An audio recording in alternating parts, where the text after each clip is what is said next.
বিভূতি মায়া গতিকে আমি জানো বিষ্ণু মায়া আৰু মধুমতী মায়া এনেকুৱাবিলাকে মায়াৰ কথাহে জানিছোঁ গতিকে সেইটো বিশ্লেষণ কৰি দেখুৱাওক মায়া মায়া মায়া মায়া মায়া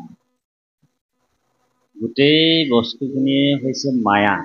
এতিয়া মায়া মায়া মায়া বুলি কৈ আছো আমি এতিয়া মায়ানো কি প্ৰথমে এইটো জানিব লাগিব তাৰপিছতে ধৰি লওক সতৰ ৰজতমৰ কথাটো আহিব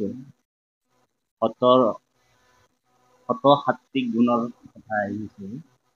তম হৈছে তামসিক গুণৰ কথা কৈছে আৰু ৰজ হৈছে ৰাজসিক গুণৰ এই সত ৰজ তমৰ দ্বাৰা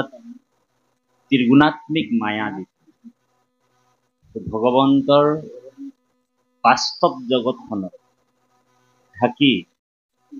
অবাস্তৱ যিটো অবস্তু সেইটোক আমাক দেখুৱাই আছে ধৰি লওক উদাহৰণটো এনেকুৱা জীৱ ব্ৰহ্ম আৰু মায়া জীৱ আৰু ব্ৰহ্ম আৰু মায়া এই তিনিটা বস্তু জীৱ হৈছে আমি ২৪ তত্ত্বৰে গঠিত জীৱ মায়া কিন্তু ঈশ্বৰৰ বেৰাত যেনেকে আমাৰ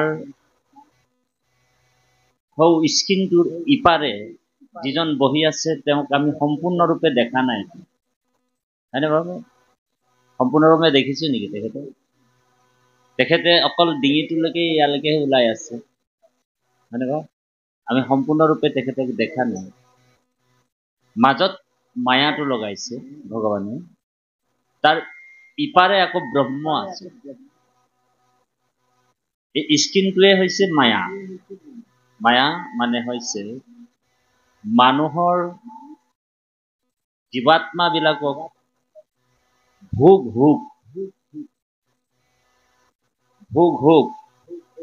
কাম বাসনাত আবদ্ধ কৰি ভগৱন্তই সৃষ্টি কৰিছে এই ত্ৰিগুণাত্মিক মায়া জীৱবিলাকক কামনা বাসনা ৰূপ ৰস গন্ধ স্পৰ্শ এনেকুৱা আদিৰে মানুহবিলাকক আৱৰি পৰম ব্ৰহ্মক পৰম সত্তাক পৰম ঈশ্বৰক ঢাকি ৰাখিছে সেইটোকে হৈছে মায়া আৰু সেইটোৱে হৈছে সত ৰজ তমৰ দ্বাৰা ভগৱন্ত নিজেই সেই মায়াটো জীৱাত্মাবিলাকক লগাই ৰাখিছে আৰু এই ত্ৰিগুণাত্মিক মায়াটো যেতিয়া পাৰ হ'ব কেৱল ভক্তিৰ যোগেদি যেতিয়া আমি সেই ত্ৰিগুণাত্মিক মায়াটো পাৰ কৰিম তেতিয়া আমি সেই নিৰ্গুণ ব্ৰহ্মক আমি লাভ কৰিব পাৰিম নিৰ্গুণ ব্ৰহ্ম শব্দৰ অৰ্থ হৈছে নিষ্কাম ভক্তি নিৰ্গুণ ভক্তিৰ অৰ্থ হৈছে নিষ্কাম ভক্তি